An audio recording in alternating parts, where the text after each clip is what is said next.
नमस्कार, मैं प्रवीण अहलावत हूँ। आप सबकी खबर टीवी देख रहे हैं और आपको बता दें कि जैसे जैसे चुनाव है वो आगे बढ़ रहा है, तो जो चुनाव में होती है नेताओं की बयानबाजी वो भी खासी सुर्खियाँ हैं, वो बटोर रही हैं। कृष्ण मूर्ति हुड्डा, अरविंद शर्मा का स्वागत समारोह था टिकट मिलने के बाद। उसमें एक बयान देके उन्होंने सनसनी सी मचा दी कि भूपेंद्र सिंह हुड्डा हैं, दीपेंद्र सिंह हुड्डा हैं, बूथ कैप्चरिंग करके है वो चुनाव जीतते हैं। वरना अरविंद शर्मा की को बोलते हुए कहते हैं, वरना डॉक्टर साहब आपको मतलब बड़े मार्जिन से जीत है वो होनी थी। हालांकि उसके बाद नांदल साहब हैं, वो कहते हैं कि हरियाणा में बूथ कैप्चरिंग होना पॉसिबल नहीं है और ऐसा किलोई में कभी भी नहीं हुआ है। तो तमाम बातों को लेकर हिसार सीट का जिक्र करेंगे, क्योंकि बाकी सीटों के अभी प्रत्याशी हैं जो कांग्रेस की तरफ से आए नहीं हैं, लेकिन हिसार का मुकाबला है, काफ़ी तस्वीर साफ होती नज़र आ रही है। तो राठी साहब से खास सारी बातें हैं वो जानने की कोशिश करेंगे। स्वागत है राठी साहब, सबसे पहले तो आपका बहुत बहुत धन्यवाद।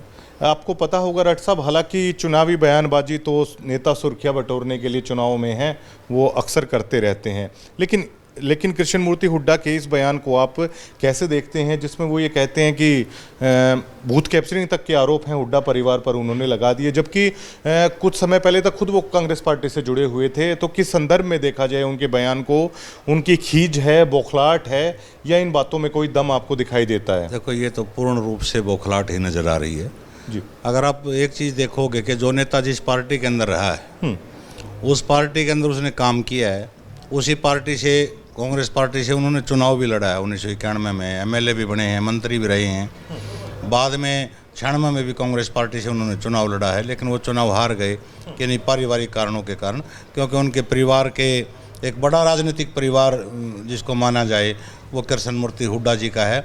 वो इस सम्मान के काबिल ज़रूर हैं कि उनके जो पूर्वज रहे हैं उन्होंने अनेक प्रकार के चुनाव, राष्ट्रपति तक के चुनाव शायद उन्होंने फाइट किए हैं, और उनके चाचा जी ने भी चुनाव फाइट किए हैं, और ये 1991 के अंदर ये चुनाव जीत करके आए। उसके बाद भजनलाल कैबिनेट में ये मंत्री भी रहे, और आफ्टर दैट 1996 का जो ऐतिहासिक चुनाव आया, जो शराबबंदी के नाम पे था, ऐतिहासिक मैं उसको इसलिए मान रहा हूँ कि एक सामाजिक कुरीति जिस चीज़ को माना जा रहा था उसके खिलाफ पूरे हरियाणा प्रदेश भर के अंदर एक आंदोलन हुआ था, जिसमें आर्य समाज के टोटल नेता भी थे, बाकी सामाजिक संगठनों के नेता भी थे, और उन्होंने इसका अपोज किया था। और चौधरी बंसीलाल ने इस मुद्दे को कैश करने की कोशिश की। उन्होंने घोषणा की कि मेरी सरकार आ गई तो मैं इसको बंद करूंगा। और कृष्ण मूर्ति हुड्डा जी के परिवार में इनके चचेरे भाई रामफुल हुड्डा जी को हरियाणा विकास पार्टी की तरफ से टिकट मिली, और कृष्ण मूर्ति हुड्डा जी कांग्रेस की तरफ से चुनाव मैदान में आए, तो उस समय भी ये बहुत कम मार्जिन से हार गए थे। तो एक राजनीतिक परिवार रहा है, एक पकड़ पूरे किलोई विधानसभा क्षेत्र के अंदर कृष्ण मूर्ति हुड्डा जी की रही है। लेकिन जो ये बयान उन्होंने अभी दिया है कि बूथों पर कब्जा होता रहा है, तो या तो ये बताएं कि बूथों पर कब्जा करवाने वाले कौन थे, क्या आप भी उसमें शामिल थे? क्योंकि वो खुद कांग्रेस में रहे हैं, इस चीज़ का स्पष्टीकरण दें। दूसरा स्पष्टीकरण इस चीज़ का तो फिर भाजपा का फेलियर होगा या इलेक्शन कमीशन का फेलियर होगा, अगर वो ये प्रूव कर रहे हैं कि बूथ कैप्चरिंग हुई है। हाँ, बोगस वोट की जहाँ तक उन्होंने बात की, आज वो उनका मैं दावा नहीं करा, शमशेर खरकड़ा ने कोई बात की। आज महम के अंदर जो एक वर्कर कार्यकर्ता मीटिंग थी, वहाँ शमशेर खरकड़ा ने कहा कि महम के अंदर 6 तारीख को हम रैली करेंगे, और उस मैदान पे रैली करेंगे जिस जगह के ऊपर दीपेंद्र हुड्डा जी ने भी पीछे रैली की थी, और वही घोड़े होंगे। घोड़े तो वो नहीं होंगे, क्योंकि महम चौबीसी की जनता होगी, आसपास के इलाके की जनता होगी। लेकिन कांग्रेस पार्टी का कार्यकर्ता बीजेपी की रैली में क्यों जाएगा, और बीजेपी का कार्यकर्ता या समर्थक या वोटर जो है वो कांग्रेस की रैली में क्यों जाएगा? तो वो भी उन्होंने जो बोगस वोटिंग की उसको से मैं कहीं न कहीं ये इत्तेफाक रखता हूँ कि कुछ बोगस वोटिंग अगर दीपेंद्र हुड्डा के पक्ष में हुई है, तो कहीं न कहीं जहाँ बीजेपी का बूथों के ऊपर दबदबा था, कुछ % बीजेपी के भी पक्ष में हुई है। तो उस आधार को तो हम थोड़ा मोटा मान सकते हैं, लेकिन अब की बार वो संभावनाएं अक्षीण हैं, बिल्कुल शून्य पे हैं, और बूथ कैप्चरिंग ना पीछे हुई और ना इन फ्यूचर होगी, क्यों भारत का जो निर्वाचन आयोग है उसके ऊपर भारत की जनता भी ट्रस्ट करती है, और मैं व्यक्तिगत रूप से भी बहुत बड़ा भरोसा मैं करता हूँ, और आप भी शायद करते होंगे। और लेकिन बूथ कैप्चरिंग का जो उन्होंने बात कही है उस बात से मैं इत्तेफाक नहीं रखता। नंदल साहब ने वहीं पे उसी मंच से इस बात का जवाब भी दिया कि हरियाणा में ये पॉसिबल भी नहीं है और ऐसा किलोई में है, हुआ नहीं। तो कृष्ण मूर्ति हुड्डा को मतलब उन्हीं की पार्टी के नांदल साहब कह देते हैं इस बात में कोई दम नहीं है। तो ये जवाब उनको एक तरह से मिल ही गया, उसी मंच पे मिल गया, उन्हीं की पार्टी के नेता दोबारा मिल गया। अच्छा राठ साहब, आप कितना दम रखते हैं और कृष्ण मूर्ति हुड्डा जो इतना एग्रेसिव है उसकी वजह क्या है कि जो वो डिजर्व करते थे उनको वायदा है किया गया था? शायद दीपेंद्र हुड्डा जब एमपी बने थे जब भी उनको शायद वायदा किया गया था राठ साहब। लेकिन वायदा की तो बात वो बार बार करते हैं, लेकिन आज तक भूपेंद्र हुड्डा जी का जवाब इसके ऊपर नहीं आया कि मैंने इनसे ये वायदा किया था। या जिस आदमी का वो नाम ले रहे हैं सुभाष बत्रा जी का, कि सुभाष बत्रा जी उस मीटिंग में मौजूद थे जो हमारा ये हुआ था कि आपको इतने फला चुनाव में टिकट दे देंगे बड़ौदा से जी, उसकी पुष्टि जो है ना सुभाष बत्रा जी ने भी नहीं की है। सबसे बड़ा बलिदान किसका है? राजनीति में देखो बलिदान भी काउंट होते हैं। कृष्ण हुड्डा जी किलोई से एमएलए थे, जब भूपेंद्र हुड्डा जी मेंबर पार्लियामेंट थे, सीएम बन गए तो उन्होंने अपना रिजाइन किया। वहां रैली करके ये कहा गया कि कृष्ण हुड्डा जी को मेंबर पार्लियामेंट की टिकट दी जाएगी। मेंबर पार्लियामेंट की टिकट उनको दी नहीं गई, वहां दीपेंद्र हुड्डा जी आ गए, बाहर विदेश में अच्छी पोस्ट पे थे, अच्छी प्रकार से अपनी जॉब कर रहे थे। कोई समीकरण रहे होंगे, प्रोफेसर वीरेंद्र या डॉक्टर रघुवीर सिंह कादरण। डॉक्टर रघुवीर कादरण तो एक जनसभा के अंदर ये दावा किया कि मैंने भूपेंद्र सिंह हुड्डा जी को ये सजेशन दिया था कि दीपेंद्र जैसे पढ़े लिखे नौजवान को आप यहाँ लाओ। मेरे कहने पर दीपेंद्र हुड्डा जी को यहाँ लेकर के वो आए थे, तो वहाँ एमपी की टिकट उनको नहीं मिल पाई। उनके बाद जब बड़ौदा का जो चुनाव आया, अगला चुनाव के अंदर बड़ौदा से उन्होंने विधानसभा प्रत्याशी बनाया और कंटिन्यूस बनाया और लगातार बनाया। तो ये चीज़ तो कृष्ण मूर्ति हुड्डा का अगर दावा मजबूत होता तो आज सुभाष बत्रा जी भी उसका समर्थन करते कि मेरे सामने ये बातचीत हुई थी। लेकिन सार्वजनिक रूप से कभी भूपेंद्र हुड्डा जी ने इस बात का समर्थन नहीं किया है कि मेरी ये डील हुई थी या मेरी बात हुई थी। और तब तक कृष्ण हुड्डा जी जिए, तब तक कंटिन्यूसली बड़ौदा की टिकट उन्होंने कृष्ण हुड्डा जी को सम्मान के रूप में दी। और दीपेंद्र हुड्डा जी हर चुनाव में जाकर के एक अपील करते थे कि मेरे ताऊ जी को जरूर जिता देना। और जनता ने उनका मान सम्मान भी रखा, अच्छे नेता थे। किलोई में भी उनकी अच्छी पकड़ थी, कृष्ण ठेकेदार के नाम से वो पूरे किलोई विधानसभा क्षेत्र के अंदर जाने जाते हैं। अच्छा, कितना दम रखते हैं राठ साहब? क्या कृष्ण मूर्ति हुड्डा का लक्ष्य एक स्पष्ट नजर आ रहा है, किसी तरह दीपेंद्र सिंह हुड्डा को जितना नुकसान हो सके वो पहुंचाना? कितना दम रखते हैं कृष्ण मूर्ति हुड्डा? पार्टी की टिकट पाने के लिए एक निष्ठा जतानी पड़ती है और ये जताना पड़ता है कि मेरे पास इतना वोट बैंक है, इतना नहीं है। अगर आप ये कह दो कि मेरे पास वोट बैंक नहीं बचा तो उसका ऑटोमेटिक दावा किसी भी चीज़ का नहीं रहता। कृष्ण मूर्ति हुड्डा जी आज तो ये दावा कर रहे हैं, पिछले 15 साल 20 साल उन्होंने क्या दावा किया? वो कहते हैं मैं इतने साल का पुराना कांग्रेसी हूँ। जब भजनलाल जी ने इस्तीफा दिया उसके बलि कौन चढ़े? 3 एमएलए। कृष्ण मूर्ति हुड्डा जी तो उस समय एमएलए नहीं थे। एक तो धर्मपाल मलिक गोहाना, एक राकेश कम्बोज थे और एक खुद भजनलाल जी ने रिजाइन किया था आदमपुर से। केवल वही रिपीट करके आए थे, बाकी की दोनों सीटें हजका जो है जिस पार्टी जो उन्होंने नई पार्टी का गठन किया था लूज कर गई थी। खामियाजा किसने भुगता? धर्मपाल मलिक का कम योगदान रहा, जो सीटिंग एमएलए होते हुए उन्होंने रिजाइन दिया। ये सीटिंग एमएलए नहीं थी, हजका में चले गए थे। कभी ये बीच में इधर पलटी मारते रह गए थे। कभी तो ये क्वेश्चन लगाते हैं भूपेंद्र हुड्डा जी के ऊपर, दावा करते हैं कि मैंने इतना वफादारी से काम किया, ये मेरे से वादा किया, वो वादा पूरा नहीं किया, ये पूरा नहीं किया। को उसका सबूत भी दें, को उसका एविडेंस भी दें। बचकाना बयान जिस प्रकार से आज उन्होंने कहा, जो सोशल मीडिया पे चल रहा है कि बूथ कैप्चरिंग से भूपेंद्र हुड्डा परिवार चुनाव जीतता रहा है, बूथ कैप्चरिंग का तो सवाल ही नहीं था। तो इस चीज़ से बीजेपी भी सतर्क है और वो बीजेपी के ऊपर एक मानसिक रूप से एक प्रेशर डालना चाहते हैं कि मेरा वोट बैंक है। वोट बैंक है, हम भी मानते हैं। इनके परिवार की एक पृष्ठभूमि अच्छी रही है, जनता के काम इन्होंने मंत्री रहते हुए किए हैं और दबंग मंत्रियों की श्रेणी में इनका नाम आता रहा है। उस टाइम की जो टीम थी 1991 में जो सत्ता परिवर्तन हुआ था वो चौधरी वीरेंद्र सिंह के नाम पे हुआ था, लेकिन मुख्यमंत्री की ओथ जो भजनलाल जी को मिल गई थी, ये उनके कॉन्फिडेंस में थे और भजनलाल जी के कॉन्फिडेंस में आने के बाद ये मंत्री बन गए।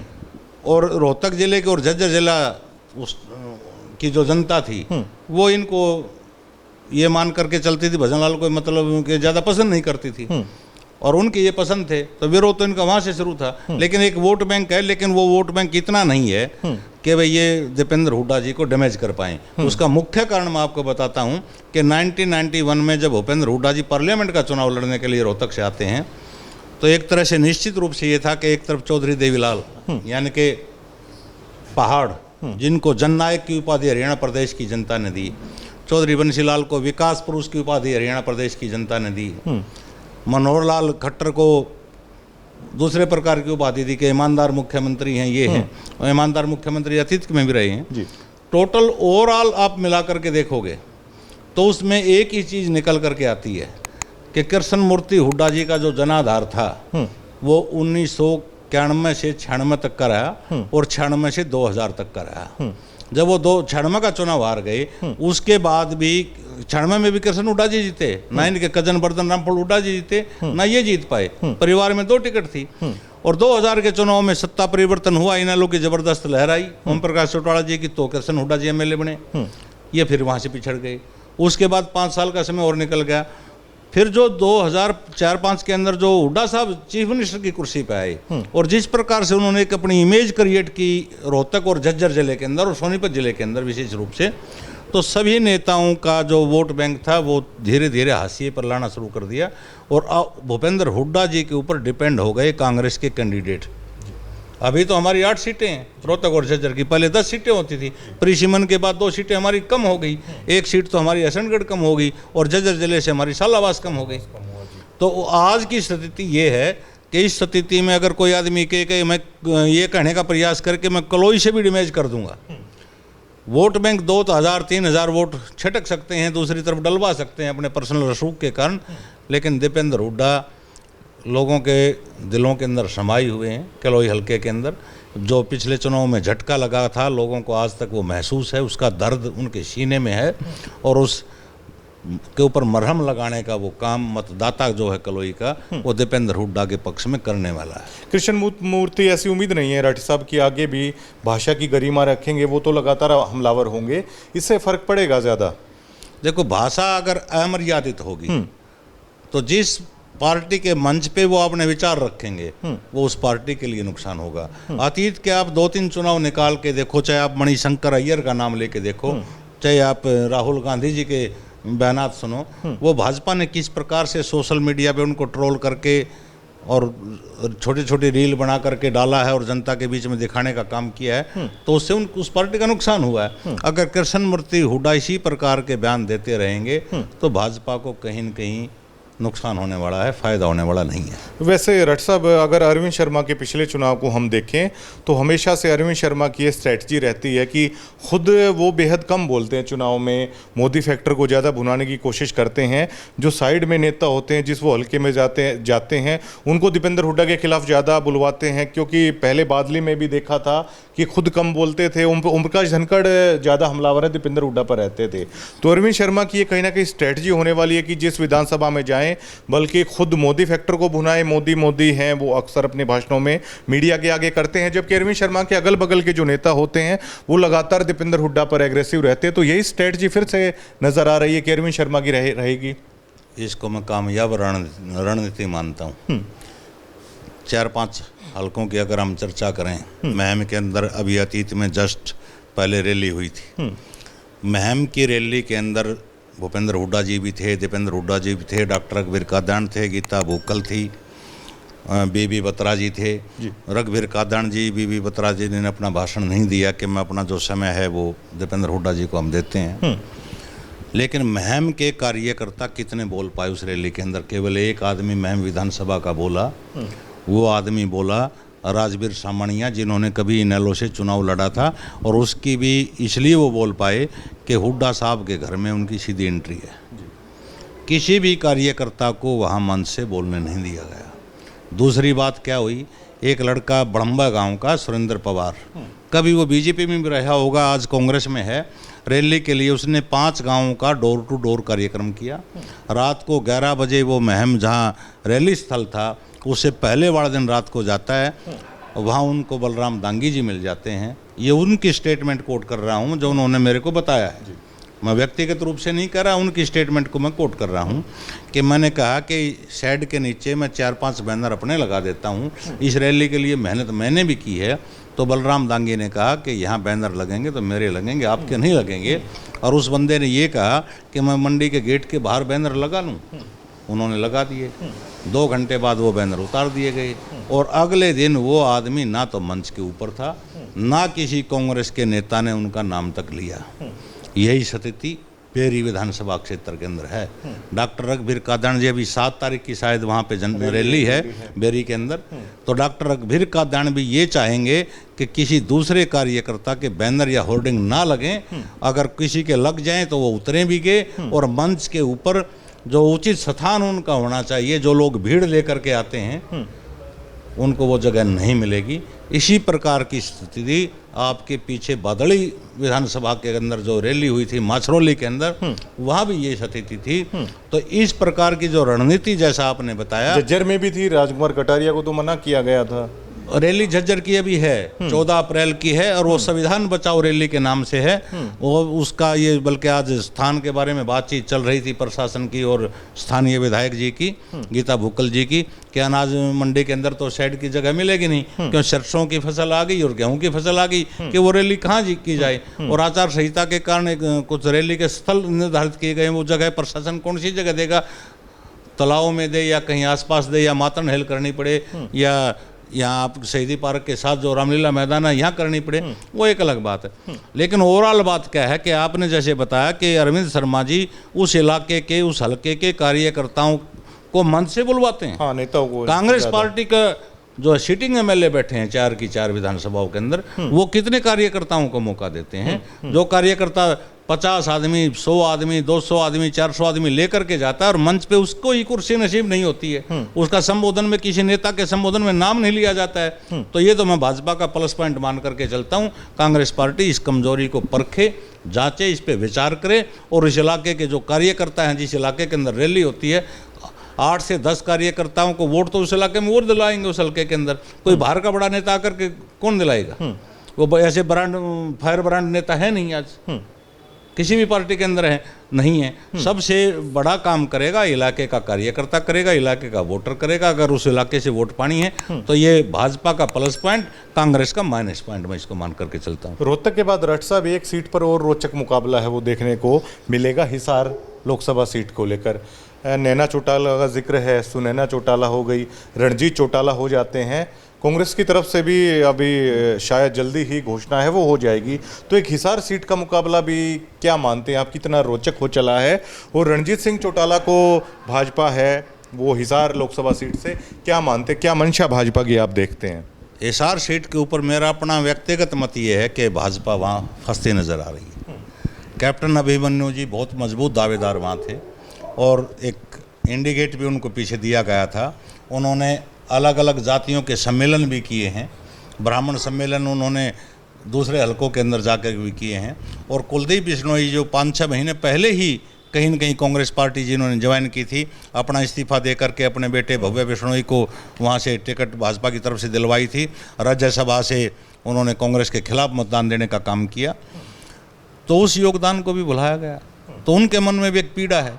उन्होंने लाइव आकर के एक वीडियो डाली है और हिसार की पार्लियामेंट की जनता से एक अपील की है कि मैं तो भाई मेरी टिकट कट गई, आपके मन में तकलीफ़ है, मैं मानता हूँ, लेकिन जो भी प्रत्याशी आया आप उसका मदद करो। लेकिन कल ही जो हिसार के अंदर कार्यक्रम हुआ, जिसमें सावित्री जिंदल जी ने पार्टी की सदस्यता बीजेपी की ग्रहण की, हालांकि ज़रूरत नहीं थी, जब उनके बेटे को सदस्यता दिलवा दी और कुरुक्षेत्र पार्लियामेंट्री से टिकट डिक्लेयर हो रहा, तो उम्र के हिसाब से जो है ना वो राजनीति में सक्रिय नहीं रह पाएंगे सावित्री जिंदल जी, और उनको सदस्यता दिलवाना और उस कार्यक्रम के अंदर कैप्टन अभिमन्यु और कुलदीप बिश्नोई का ना जाना जी, ये इंगित करता है कि एक जो डैमेज जो है वो भाजपा को हो सकता है। और उन्होंने संदेश एक अप्रत्यक्ष रूप से अपने कार्यकर्ताओं को या अपने चहेतों को, समर्थकों को दिया है कि हम दुखी हम भी हैं जितने आप दुखी हो। तो वो थोड़ा सा नुकसान जो है वो भाजपा को हो सकता है, और ये उनकी मैं महामूर्खता मानता हूँ कि उन नेताओं का तो उन्होंने वहाँ पे ज़रूर बुलाना चाहिए था, ये इनके प्रकारेण मान मलोवल करके उस कार्यक्रम के अंदर शामिल करना चाहिए। शुक्रिया राठ साहब तमाम बातचीत के लिए, बहुत बहुत धन्यवाद। तो राजनीति जैसे जैसे चलेगी भाषाई गरिमा भी टूटेगी, एक दूसरे पर आरोप भी लगेंगे। तो कृष्ण मूर्ति हुड्डा का जो ये बयान है उस पर हमने ये खास चर्चा की है, हिसार लोकसभा सीट की भी हमने खास तौर से चर्चा की है। तमाम बातें हैं वो वीरेंद्र राठी साहब ने अपने दर्शकों तक खुलकर रखी है।